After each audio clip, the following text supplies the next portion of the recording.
जैसा कि मैंने कहा कि वो भारत की पहली दृष्टिहीन महिला स्विमर है, first blind women and first women international swimmer of India.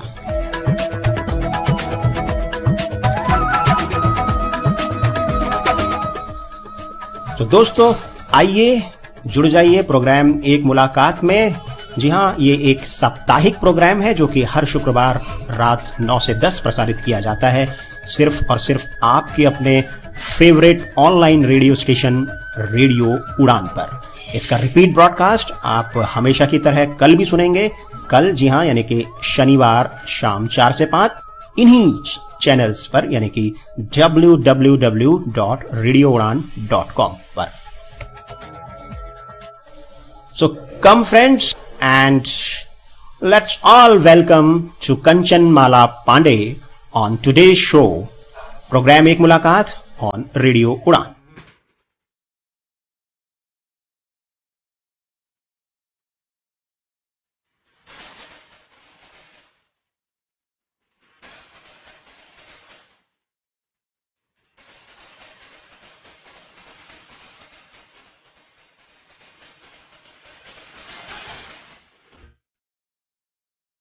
कंचन, सबसे पहले आप हमारे श्रोताओं को ये बताएं कि ये स्विमिंग का आपको जो शौक है, या यूं कहना चाहिए कि स्विमिंग की शुरुआत आपने कब से और कैसे की अपने जीवन में?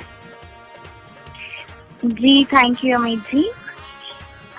मैं जरूर सबके साथ ये शेयर करना चाहूंगी कि स्विमिंग एक्चुअली जब मैं 10 साल की थी तब से मैंने स्विमिंग के लिए स्टार्ट किया था। और स्विमिंग इसलिए स्टार्ट किया था क्योंकि पानी से मुझे अटैचमेंट था बचपन से। जब मैं छोटी थी तब पानी में बहुत ज्यादा खेलती थी, ऐसा कहते हैं मेरे पेरेंट्स।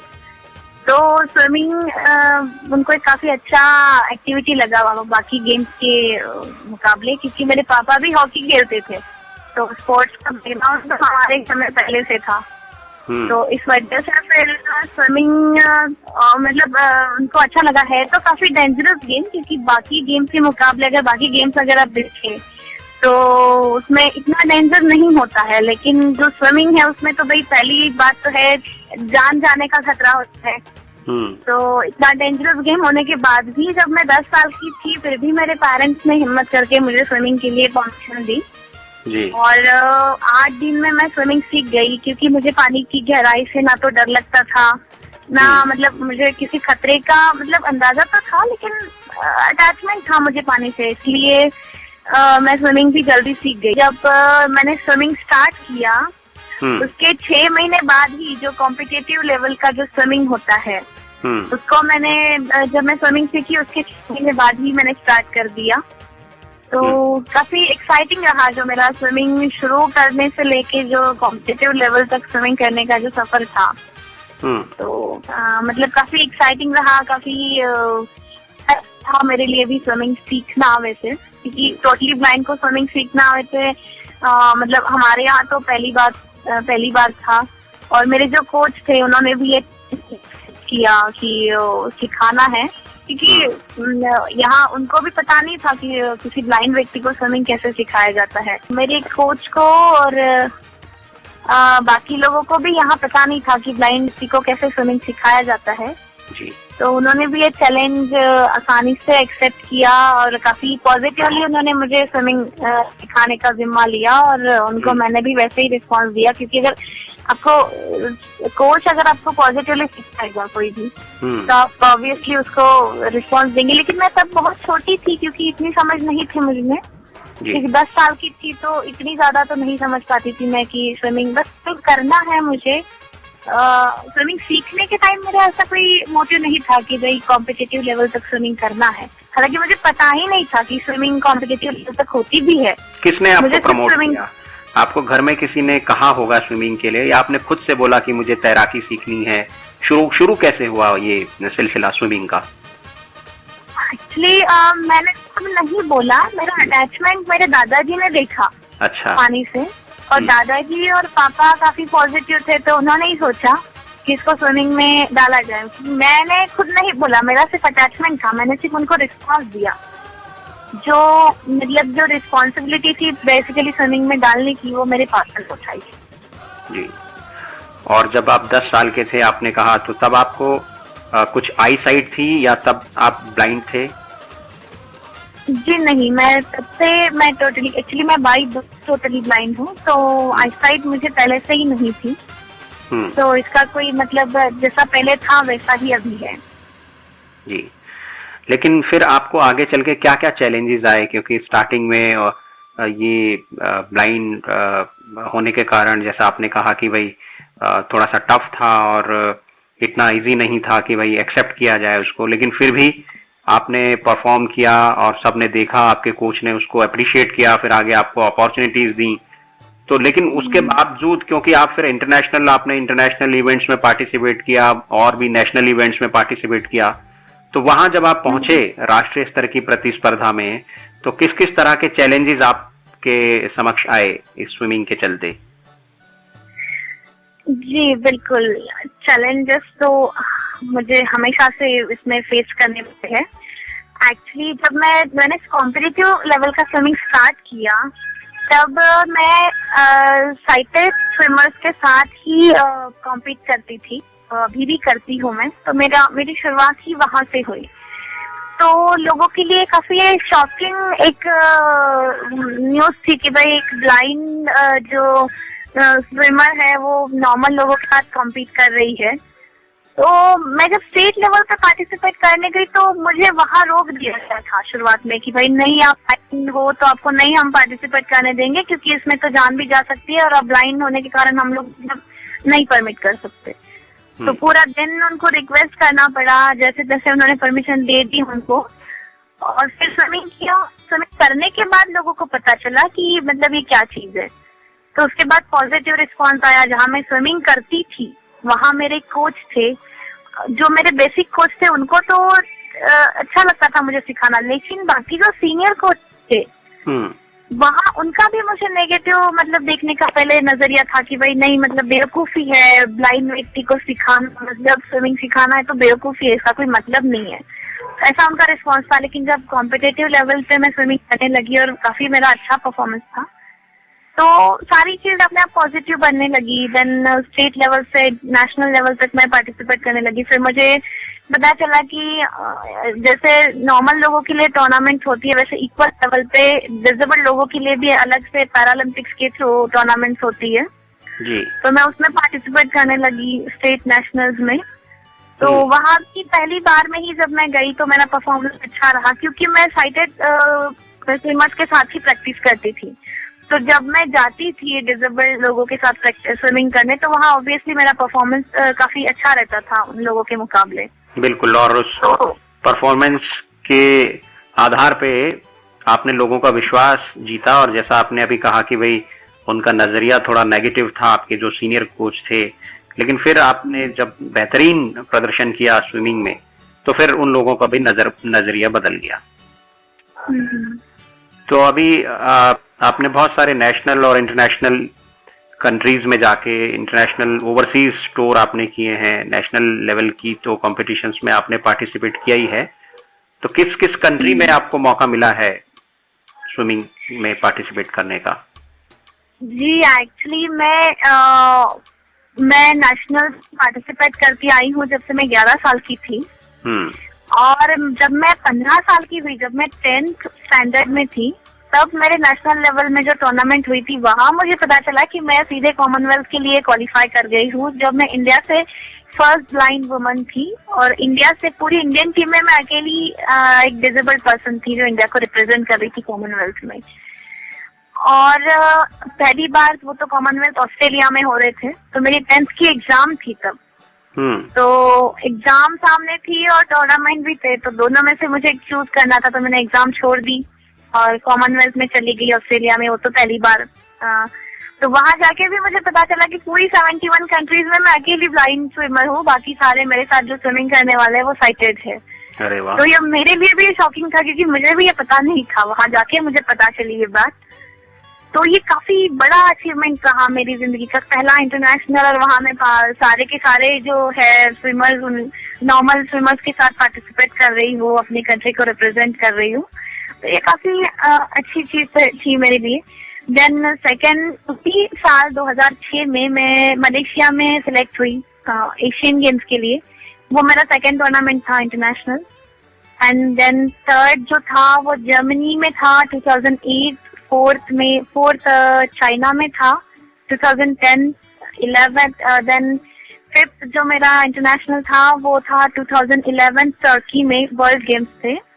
और सिक्स जो था वो डेनमार्क में, डेनिस ओपन चैंपियनशिप 2012। और फिलहाल मैं एशियन गेम के लिए प्रैक्टिस कर रही हूँ जो साउथ कोरिया में होने वाले हैं अक्टूबर में।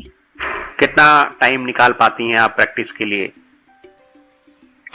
जी मेरा शेड्यूल होता है, हाँ, हर दिन का मेरा शेड्यूल होता है मॉर्निंग में, और मॉर्निंग और इवनिंग का मेरा प्रैक्टिस शेड्यूल होता है। मॉर्निंग में 2 घंटे, 2-2.5 घंटे, और इवनिंग में तो दो सेशन तो मुझे प्रैक्टिस करनी पड़ती है इन सब चीजों के लिए। और बाकी जो डेली रूटीन है वो तो चलता ही रहता है प्रैक्टिस के साथ। आपके डेली रूटीन के बारे में बात करना बहुत जरूरी है। एक इंटरनेशनल स्विमर की क्या डेली रूटीन हो सकती है, इसके बारे में हम आपसे चर्चा करेंगे कुछ देर में। ये हमारे लिए इम्पोर्टेंट होगा जानना।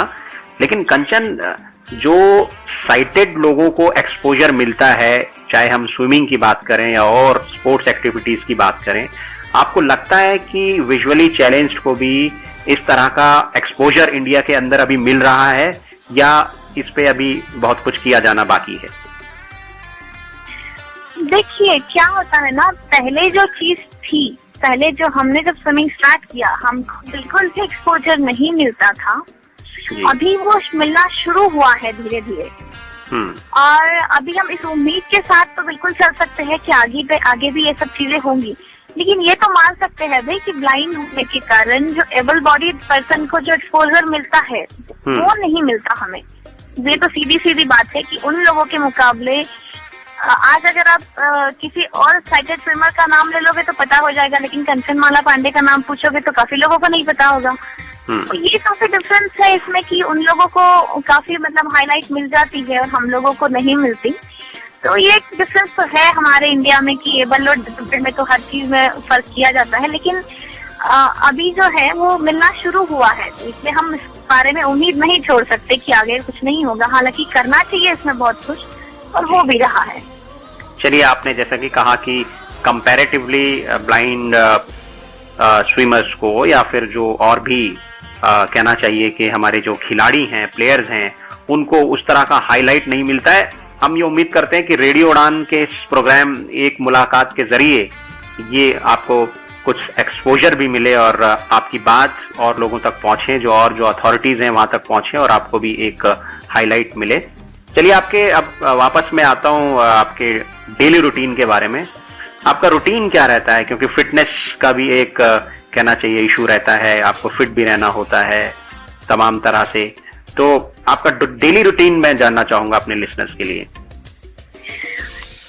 हमारा डेली रूटीन देखिए, जब टूर्नामेंट होती है तो हमारा रूटीन थोड़ा चेंज हो जाता है। बाकी नॉर्मल रूटीन में हमारा रूटीन थोड़ा अलग रहता है। जब टूर्नामेंट होती है तो हम लोगों को टूर्नामेंट जो प्रैक्टिस सेशन है वो काफी बढ़ा देना पड़ता है। जो मॉर्निंग में हम लोग 2 घंटे करते तो वो 3 घंटे 3.5 घंटे उस पे लाना पड़ता है।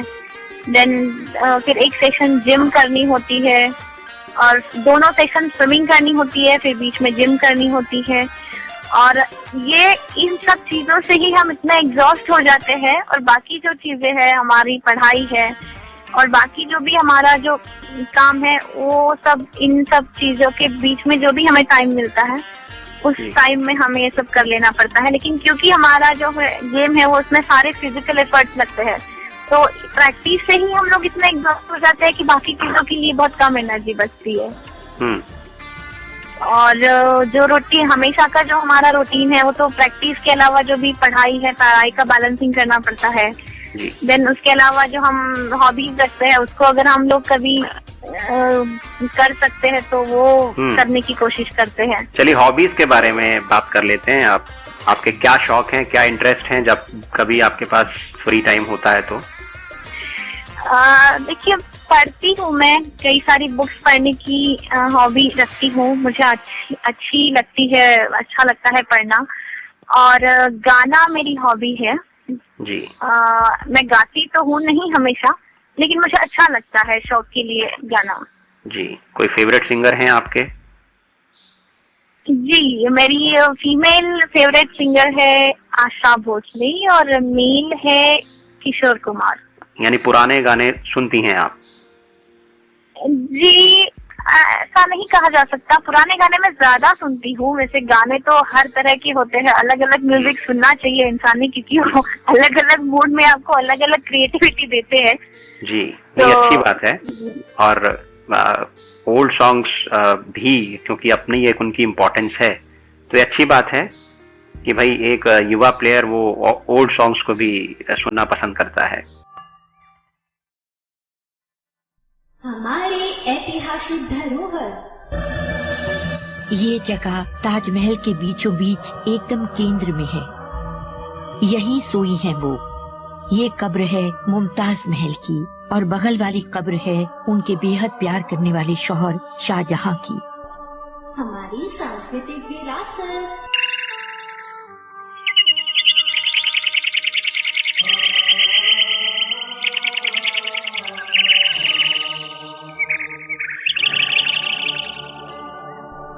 हमारे पर्यटन एवं धार्मिक स्थल। संपूर्ण पृथ्वी लोक में सर्वश्रेष्ठ स्थान है भारत, और भारत में सर्वश्रेष्ठ स्थान है श्री बद्री धाम, जहां पर स्वयं श्री नारायण हर पल हर घड़ी विराजमान रहते हैं। जानना चाहते हैं इन सब के बारे में? जी हाँ दोस्तों, जुड़ जाइए मेरे यानी गीता सुमन के साथ शो भारत दर्शन में हर शुक्रवार शाम 7 से 8 सिर्फ और सिर्फ रेडियो उड़ान पर। और मेरे साथ कीजिए संपूर्ण भारत की यात्रा भारत दर्शन में, और जानिए अपनी धरोहर, अपनी विरासत, अपने पर्यटन एवं धार्मिक स्थल को सिर्फ और सिर्फ रेडियो उड़ान पर।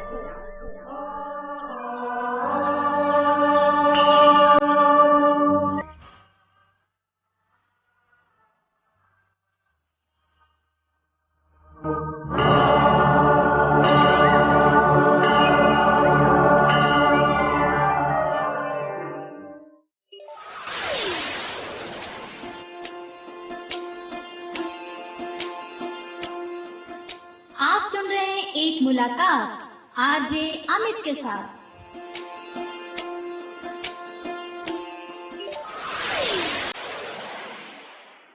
मैं थोड़ा सा आपके जो दूसरी जो चीजें हैं, दूसरी जो एक्टिविटीज हैं, उस पर मैं थोड़ा सा आना चाहूंगा। स्विमिंग के अलावा आपको क्या स्विमिंग में ही अपना आगे चल के करियर बनाना है, या स्विमिंग के अलावा आपको प्रोफेशनली किसी और एरिया में भी जाना है? देखिए, स्विमिंग कॉम्पिटिटिव लेवल तक अभी जितना मुझे कर सकती हूँ, मैं जितना कर सकती हूँ उतना तो मैं करूंगी। तो स्विमिंग एक्चुअली जितना मैं कॉम्पिटिटिव लेवल तक कर सकती हूँ उतना मैं करने की कोशिश करूंगी, क्योंकि स्विमिंग ऐसी बात है ना, इसमें फिजिकल एफर्ट्स लगते हैं, इसमें कुछ एज होती है, कुछ लिमिट्स होते हैं। तो कुछ एज लिमिट्स होने के कारण कुछ एज पर्टिकुलर एक एज तक ही मैं ये सब कर पाऊंगी। उसके बाद कॉम्पिटिटिव लेवल का स्विमिंग मुझे छोड़ना पड़ेगा। और उसके बाद कोचिंग का जहाँ तक सवाल है, तो टोटली ब्लाइंड होने के कारण मैं स्विमिंग का कोचिंग नहीं कर सकती। तो इसलिए मैं तो सोचती हूँ कि स्विमिंग से रिलेटेड मैं हमेशा रहना चाहती हूँ। स्विमिंग को मैं कभी जिंदगी में छोड़ना नहीं चाहती। तो मैं चाहती हूँ कि एडमिनिस्ट्रेशन लेवल पे अगर मैं कभी जा सकूँ, और जो चीजें हमने फेस की है, जो प्रॉब्लम्स हमने फेस की है, अगर मैं उनको सुधार सकूँ और मेरी जो नेक्स्ट जनरेशन है उनको अगर मैं कुछ बेटर दे पाऊँ मेरी तरफ से। और रहा एकेडमिक करियर का सवाल, तो अभी मैं ग्रेजुएट हो चुकी हूँ, और इसकी आगे एकेडमिक करियर में मैं कोई एक गवर्नमेंट जॉब में जाना चाहूंगी। जो मेरे पर्सनल सेटलमेंट के लिए जरूरी है वो करके फिर मैं स्विमिंग से हमेशा जुड़ना चाहूंगी, क्योंकि एडमिनिस्ट्रेशन में जाके मुझे बहुत सारी चीजें चेंज करनी है और वो तो मैं करके रहूंगी। तो हाँ, कंचन ये बताएं कि जो और लड़के लड़कियां हैं, खास तौर पर जो दृष्टिहीन हैं, वो अगर स्विमर बनना चाहते हैं तो उन लोगों के लिए आप क्या टिप्स देना चाहेंगी, क्या मैसेज देना चाहेंगी, क्या किया जा सकता है कि भाई और भी जो विजुअली चैलेंज हैं वो स्विमिंग के क्षेत्र में आगे आए? जी, ये तो मैं जरूर चाहती हूँ कि जितना विजुअली चैलेंज लोगों का जितना इसमें पार्टिसिपेशन बढ़े उतना और अच्छा है हमारे, क्योंकि हमारे इंडिया में क्या होता है ना, काफी कम लोग इसमें इंटरेस्टेड होते हैं। जो चीज में डर है वो चीज में लोग जाते नहीं है जल्दी। तो स्विमिंग ये ऐसी चीज है जो हम डरते हैं, लेकिन डर किस चीज में नहीं है, हर चीज में डर लगता है। तो मैं ये बोलना चाहूंगी कि डर छोड़े। स्विमिंग में सीधी सी बात है, लोगों को डर लगता है कि अगर हमको दिखता नहीं तो हम डूब जाएंगे। तो इस डर को पहले तो छोड़े, और कॉम्पिटिटिव लेवल तक अगर स्विमिंग करना चाहते हैं तो काफी अच्छी बात के लिए भी आपको काफी अभी सपोर्ट मिल रहा है, क्योंकि लोगों को जब पता नहीं होता है तब लोग डरते हैं इस चीज को करने में, सिखाने में। लेकिन अभी आपको आसानी से कोचेस भी मिल जाएंगे जो आपको स्विमिंग सिखा सकते हैं, और जरूर वो इनिशिएटिव लेके सिखाएंगे। लेकिन अगर वो भी सिखाएंगे जब आपकी तैयारी होगी। तो स्विमिंग एक्चुअली ऐसी चीज है जो ब्लाइंड व्यक्ति को जानबूझ के नहीं सिखाई जा सकती। जैसे अफेक्टेड पर्सन को फेंक दोगे तो वो स्विमिंग सीख लेगा, तो वैसा नहीं है। इसमें आपको जानबूझ के नहीं, इसको ब्लाइंड व्यक्ति को विलिंगली तैयार होना पड़ेगा पहले जी। और कोई स्विमिंग सिखा पाएगा। तो मैं चाहती हूँ इस चीज की स्विमिंग के लिए तैयार हो काफी, क्योंकि स्विमिंग बहुत अच्छी चीज है। इससे आपको एक तो इससे बेसिक चीज है, देखिए आप स्विमिंग अगर आप करेंगी तो भाई डूब, कम से कम मुझे लगता है हर इंसान ने इतनी तो स्विमिंग सीखनी चाहिए कि वो डूबे नहीं कभी जिंदगी में। तो और रहा कॉम्पिटिटिव लेवल तक स्विमिंग करने का सवाल, तो उसमें काफी आपकी काफी चीजें अच्छी हो जाती है। मतलब जो हमारा फिजिक है वो भी काफी सुधर जाता है, काफी हम लोग स्ट्रांग हो जाते हैं कई भी स्पोर्ट्स लेकर। स्विमिंग ऐसी चीज है कि तो पूरी बॉडी को आपको मतलब जो है वो जो प्रॉब्लम हम लोग फेस करते हैं उसको काफी उससे निजात दिलाती है हमें। देन कॉम्पिटिटिव जो भी स्विमिंग हम लोग करते हैं तो काफी अच्छा लगता है, अच्छी चीज होती है। बाकी ब्लाइंड लोग मैंने देखा है चेस में और एथलेटिक में ज्यादा जाते हैं, लेकिन स्विमिंग में काफी कम अभी भी मतलब जो है वो स्तर है ब्लाइंड लोगों का इसमें आने का। तो आए, जो रिस्क है उसको डरे नहीं और कोशिश करें। आपको जरूर इसमें किसी की ना किसी की अभी हेल्प मिल जाएगी आपको, क्योंकि अभी काफी पॉजिटिव अप्रोच हो रहा है लोगों का। तो मैं जरूर चाहूंगी कि वो विलिंगली इसके लिए तैयार हो। स्विमिंग ना सीखने की एक ही वजह है, लोगों के दिल में डर है। तो उस डर को निकालें और आगे बढ़ के मतलब इस चीज के लिए कोशिश करें। बिल्कुल, क्यों डरें, जिंदगी में क्या होगा, कुछ नहीं तो तजुर्बा होगा, वही वाली बात है। डरना नहीं चाहिए और हिम्मत करके आगे बढ़ना चाहिए, तजुर्बा लेना चाहिए। कंचन जी, स्विमिंग तो आपका अपना एक एरिया है, तो उसके अलावा कौन सी ऐसी स्पोर्ट्स एक्टिविटीज हैं, जैसे क्रिकेट है, एथलेटिक्स है, तमाम तरह के और गेम्स हैं, तो जो आप सुनना पसंद करती हैं, तो वो कौन से खेल हैं? देखिए, स्विमिंग के अलावा मुझे बास्केटबॉल काफी पसंद है। बास्केटबॉल मुझे पहले से अच्छा लगता है। जब भी मुझे कोशिश मतलब मौका मिलता है मैं बास्केटबॉल का थ्रो करना पसंद करती हूँ, जब भी मुझे उसका मौका मिलता है। और इसके अलावा जो एथलेटिक मैं कभी कभी कर लेती थी पहले, वो भी मुझे अच्छा लगता था। तो स्विमिंग के अलावा बास्केटबॉल तो नहीं कर पाती, लेकिन एथलेटिक जो है वो हम लोग कर सकते हैं, इसलिए वो मैंने करने की भी कोशिश की है। तो स्विमिंग के अलावा तो ये गेम्स है जो मुझे मतलब जिसमें मैं इंटरेस्ट रखती हूँ। बहुत खूब। बीइंग अ ब्लाइंड बहुत यूनिक आपकी पसंद है जहाँ तक स्पोर्ट्स एक्टिविटीज का सवाल है। चलिए, फाइनली कोई मैसेज आप देना चाहेंगी हमारे श्रोताओं के लिए, या आपको लगता है कि आप कुछ डेडिकेट करना चाहेंगी, कुछ कहना चाहेंगी हमारे प्रोग्राम के माध्यम से?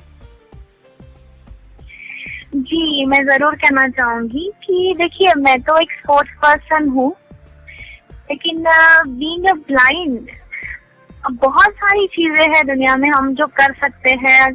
कई बार ऐसे होता है कि ब्लाइंडनेस की वजह से हम लोग पीछे हट जाते हैं, तो ये बात ना कीजिए आप। और स्पोर्ट्स एक ऐसी चीज है जो हमारी एक्सटर्नल और इंटरनल पर्सनालिटी को निखारती है जी। तो मैं ये जरूर कहना चाहूंगी कि इस चीज के लिए भी अगर आप स्पोर्ट्स का सहारा लेते हैं तो ये काफी अच्छी चीज हो जाएगी, क्योंकि इसमें काफी आपका पर्सनालिटी डेवलपमेंट हो जाता है, क्योंकि आप काफी लोगों से मिलते जुलते हैं। क्योंकि ब्लाइंड होने के कारण हमारा पहले ही हमारी दुनिया रिस्ट्रिक्टेड हो जाती है जी।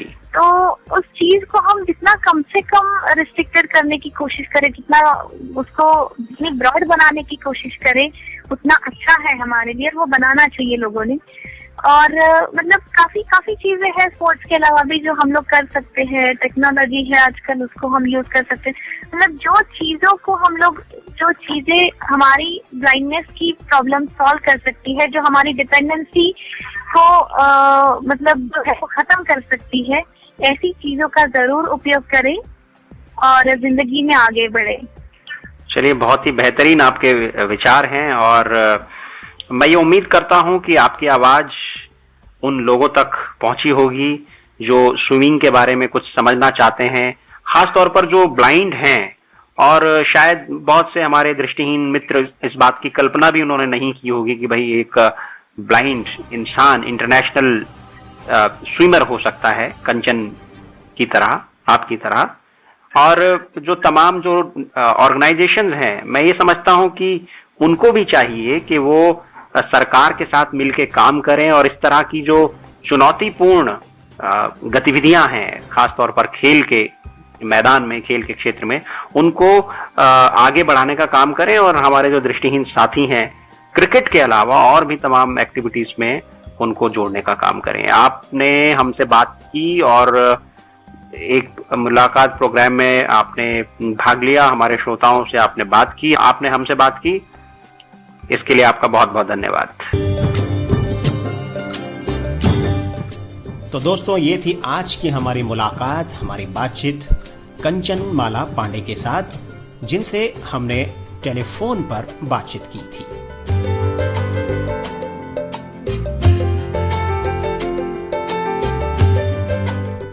जी हाँ दोस्तों, अब बारी है कि मैं आपको इस कार्यक्रम के उस ईमेल आईडी से अवगत करा दूं जहां के आप हमें ईमेल लिख करके हमसे डायरेक्ट कॉरेस्पॉन्डेंट कर सकते हैं, हमसे कम्युनिकेट कर सकते हैं।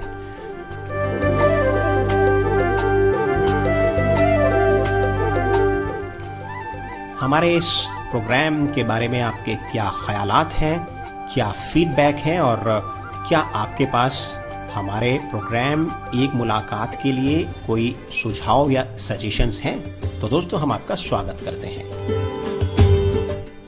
हमारी ईमेल आईडी है mail@radioudan.com, mail@radioudan.com। इसके अतिरिक्त आप मुझे सीधे लिख सकते हैं amit@radioudan.com पर। और अगर आप मुझे मेरी पर्सनल ईमेल आईडी पर संपर्क करना चाहते हैं तो दोस्तों इसे आप ज़रूर नोट कर लीजिए, नोटपैड खोल लीजिए, या जो भी कंप्यूटर पे एप्लीकेशन आप नोट करने के लिए इस्तेमाल करते हैं आप उसे खोल लीजिए दोस्तों, क्योंकि मैं आपको बता रहा हूं अपना डायरेक्ट ईमेल आईडी, जहां के आप मुझे सीधे संपर्क कर सकते हैं, मुझसे ईमेल के माध्यम से बात कर सकते हैं, जुड़ सकते हैं। दोस्तों ईमेल आईडी है mrbhatt@gmail.com। सुविधा की दृष्टि से मैं आपके लिए इसको स्पेल आउट किए देता हूं। mrbhatt@gmail.com, इसकी स्पेलिंग है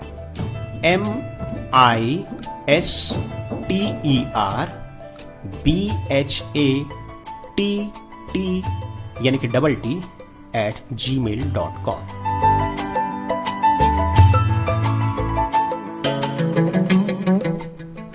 इस प्रोग्राम का पुनः प्रसारण, जैसा कि मैंने कार्यक्रम के आगाज में कहा था कि कल यानी कि शनिवार को शाम 4 से 5 प्रसारित किया जाएगा। और हमारे तमाम प्रोग्राम्स के आर्काइव अगर आप प्राप्त करना चाहते हैं, और ख़ास तौर पर अगर प्रोग्राम एक मुलाकात की आर्काइव आप चाहते हैं कि आप तक पहुंचे, ये ऑडियो रिकॉर्डिंग इस प्रसारण की, इस प्रोग्राम की, तो आप www.radioudan.com पर लॉगिन करें और वहाँ आर्काइव रिक्वेस्ट से संबंधित जो पेज है, जो लिंक है, उस पर आप क्लिक करें और जो रिक्वायर्ड फॉर्म फील्ड्स हैं, जो फील्ड्स हैं, उसको आप फिलअप करें। वो फॉर्म हम तक पहुँचेगा आर्काइव का, और हम आपको अपने एंड से वो ऑडियो रिकॉर्डिंग, प्रोग्राम एक मुलाकात की ऑडियो रिकॉर्डिंग लिंक के माध्यम से मुहैया कराने की पुरजोर कोशिश करेंगे, पूरी कोशिश करेंगे। न केवल कोशिश करेंगे बल्कि आपकी रिक्वेस्ट पर, आपकी डिमांड पर हम ये प्रोग्राम आपके लिए, आपके खिदमत में ईमेल के माध्यम से, लिंक के माध्यम से आप तक पहुंचाएंगे।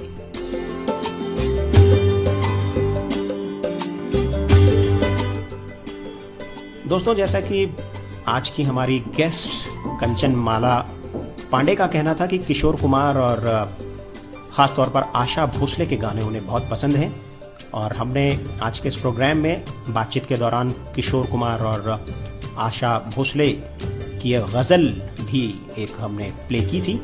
लेकिन चलिए चलते चलते एक और खूबसूरत गज़ल या गीत, हम इसे कहें, आशा भोसले की सुरीली आवाज़ में एक और हम प्ले कर देते हैं आज की हमारी गेस्ट के लिए। और चलने से पहले वो गीत आशा भोसले की आवाज़ में आप ज़रूर सुनिए, आपके लिए भी समर्पित है और हमारी गेस्ट के लिए भी समर्पित है। मैं हमेशा की तरह अगर कहूँगा कि भाई ज़िंदगी ने साथ दिया, ज़िंदगी ने वफ़ा निभाई, तो अगले सप्ताह आज ही के दिन यानी कि शुक्रवार को रात 9 बजे आपसे फिर भेंट करूँगा, आपसे फिर मुलाकात करूँगा। तब तक के लिए आप अपना और अपनों का ख्याल रखिएगा, मस्त रहिएगा, रेडियो उड़ान से प्रसारित होने वाले प्रोग्राम्स का लुत्फ़ उठाते रहिएगा। नमस्कार।